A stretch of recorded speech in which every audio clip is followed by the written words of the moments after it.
कुछ भी खरीदे तो उसपे आपके चेहरे पे एक अलग ही चमक रहती है। लेकिन इस चमक को मनहूसियत में बदलते बिल्कुल भी टाइम नहीं लगता। अगर आपको ये पता चले, आज के टाइम पे प्रॉपर्टी खरीदना एक बहुत बड़ी बात है। प्रॉपर्टी अगर कोई खरीद रहा है तो आप ये मानिए कि वो बहुत बड़ी बात कर रहा है। आप तो इस बात से डिनाई नहीं कर सकते हैं कि प्रॉपर्टी एक ऐसा इन्वेस्टमेंट है, प्रॉपर्टी परचेस करना एक ऐसा इन्वेस्टमेंट है जिसमें कभी लॉस नहीं होता है।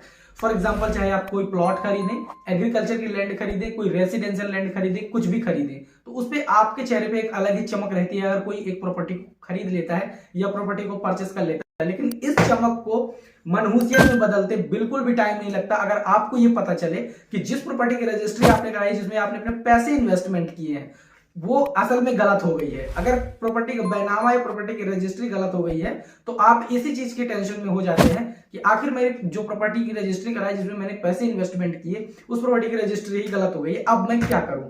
अगर मेरे किसी एक प्रॉपर्टी की रजिस्ट्री गलत हो गई तो मैं इसे कैसे सुधारूं, क्योंकि मैंने अपने सारे पैसे बेचने वाले को दे दिए हैं और प्रॉपर्टी की रजिस्ट्री भी अब हो चुकी है। तो मैं ऐसे इस प्रॉपर्टी की रजिस्ट्री को कैसे सुधार सकता हूं, ये आपके दिमाग में सबसे पहला क्वेश्चन आता है। इसके लिए अब आप क्या करेंगे, आप जाएंगे किसी एडवोकेट के पास। प्रॉपर्टी की रजिस्ट्री में कुछ भी गलत हो सकता है, जैसे आपका नेम, बेचने वाले का नेम, प्रॉपर्टी की रजिस्ट्री में प्रॉपर्टी का नंबर या फिर एरिया। आपने किसी ज्यादा एरिया की रजिस्ट्री कराई है और वो रजिस्ट्री में कम दर्ज हो गया। फॉर एग्जांपल, आपने 40 हेक्टेयर खरीदा और वो 20 हेक्टेयर की रजिस्ट्री हो गई, गलत दर्ज हो गया। तो ऐसे में आप क्या करेंगे, तो अगर आपकी प्रॉपर्टी रजिस्ट्री में कोई डेटा गलत हो जाता है, फॉर एग्जांपल नेम, अगर लैंड का एरिया गलत हो जाता है, जैसे कि रकबा हो गया, या फिर प्रॉपर्टी का जो एरिया होता है वो गलत हो गया, या फिर कोई और भी डिटेल्स अगर आपकी प्रॉपर्टी रजिस्ट्री में गलत हो जाती है, तो आप उसे कैसे सुधारेंगे, वो भी बिल्कुल लीस्ट प्राइस में आप कैसे उसे मॉडिफाई करवा सकते हैं, कैसे उसे रेक्टिफाई करवा सकते हैं। आज की इस वीडियो पे मैं आपको कंप्लीट प्रोसेस बताऊंगा। हेलो दोस्तों, मैं हूं चंद्रभान चक्रवर्ती, आप देख रहे हैं अपना यूट्यूब चैनल टेक रेवेन्यू। इस चैनल पे आपको लैंड, लीगल, टेक्नोलॉजी से रिलेटेड ऐसे यूजफुल चीजें देखने को मिलते रहते हैं। तो चैनल को सब्सक्राइब कर दीजिए और चलिए चलते हैं आज के इस टॉपिक की तरफ, how to rectify sale deed if there any mistake happened.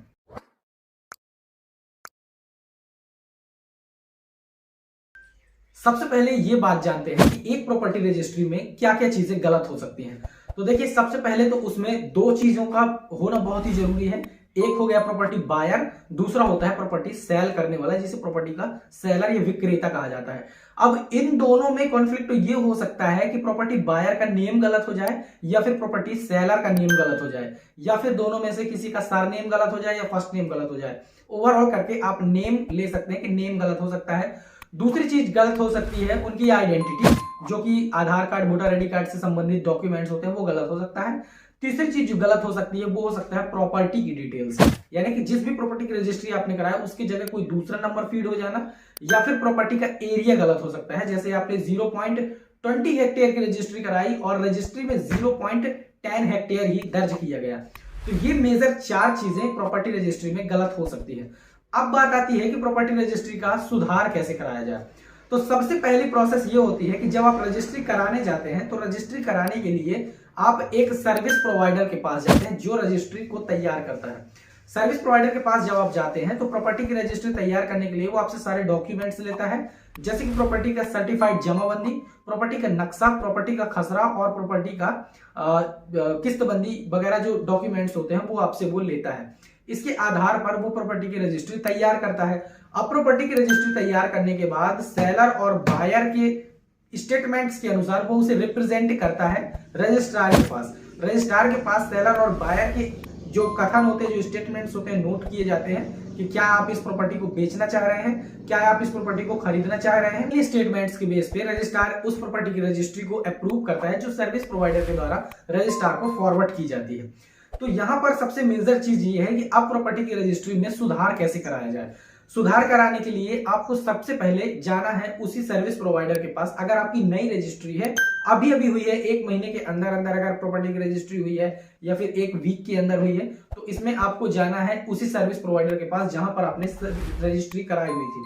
वो आपको सलाह देगा एक रेक्टिफिकेशन डीड बनाने की, या एक कहा जाता है सुधार पत्रक जिसे कहा जाता है, उसकी आपको वो सलाह देगा। इसके बाद आपको उसे सही करेक्ट डिटेल्स बतानी है, तो वो आपकी जो डीड है उसमें सुधार करके और रजिस्ट्रार के पास फिर से भेजेगा। अब आपको क्या करना है, दूसरी चीज, रजिस्ट्रार के पास एप्लीकेशन लगाना है कि मेरी इस प्रॉपर्टी की रजिस्ट्री इस डेट को की गई थी और इस डेट में इस रजिस्ट्री का इस प्रॉपर्टी नंबर का रजिस्ट्रेशन किया गया जिसमें ये डिटेल्स गलत हो गई। जब आप इस एप्लीकेशन को जमा करते हैं और जो रेक्टिफिकेशन डीड आपका सर्विस प्रोवाइडर फॉरवर्ड करता है रजिस्ट्रार के पास, तो रजिस्ट्रार क्या करता है, रजिस्ट्रार उस पहली डीड को कैंसिल करके और जो रेक्टिफिकेशन डीड है उसे अप्रूव करता है। तो जाके जो आपकी प्रॉपर्टी की रजिस्ट्री है उसकी एक्चुअल रजिस्ट्री वो रेक्टिफाइड डीड कहला जाती है, जिसमें सारी डिटेल्स सही होती हैं जो कि आपने अभी अभी सर्विस प्रोवाइडर को बताई हुई थी और सर्विस प्रोवाइडर ने जिस पे अभी अपडेशन किया हुआ था।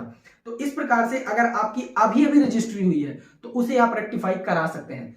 दूसरी बात, अगर प्रॉपर्टी की रजिस्ट्री को कई टाइम हो गया, जैसे कि थोड़ा सा 1 साल हो गया, 2 साल हो गया, तो ये प्रोसेस फिर डिफरेंट हो जाता है। अगर प्रॉपर्टी की रजिस्ट्री में आपका दाखिल खारिज भी हो गया, म्यूटेशन भी हो गया, अब आप प्रॉपर्टी की रजिस्ट्री रेक्टिफाई कराना चाह रहे हैं, तो इसमें थोड़ा सा प्रोसेस दूसरा होता है। इसके लिए आपको जाना पड़ेगा सिविल कोर्ट में। सिविल कोर्ट में आपको एक एडवोकेट की जरूरत पड़ेगी और वहां पर आपको एक एडवोकेट को लेना है। उसे आपको पूरी इतनी ज्यादा पैसे नहीं देना जितना वो डिमांड करेगा, क्योंकि आपको ऑलरेडी प्रोसेस पता है। आपको क्या करना है, एक रेक्टिफाई डीड कराने का या डीड सुधार कराने का एक एप्लीकेशन देना है स्पेसिफिक रिलीफ एक्ट के अंतर्गत अपने सिविल कोर्ट में। जब वहां पर आप वो देते हैं तो रजिस्ट्रार इस पर ऑर्डर पास करता है कि आपकी डीड में सुधार किया जाए और इसके पास वो डीड फॉरवर्ड की जाती है आपके रजिस्ट्रार ऑफिस में। रजिस्ट्रार उसमें रेक्टिफिकेशन करता है, मॉडिफिकेशन करता है और उस डीड का मॉडिफिकेशन किया जाएगा जो कि आपने एप्लीकेशन फाइल किया है सिविल कोर्ट में। तो ये 2 प्रोसेस होते हैं किसी भी रजिस्ट्री को रेक्टिफाई कराने के लिए, किसी भी रजिस्ट्री को सुधार कराने के लिए। सो गाइस, ये था आज का वीडियो में आपने जाना कि आप प्रॉपर्टी की रजिस्ट्री रेक्टिफाई कैसे करेंगे। अगर आपको वीडियो पसंद आया हो लाइक करें, दोस्तों के साथ शेयर करें, चैनल पर नए सब्सक्राइब करें। मिलते हैं नेक्स्ट वीडियो में, तब तक के लिए जय हिंद।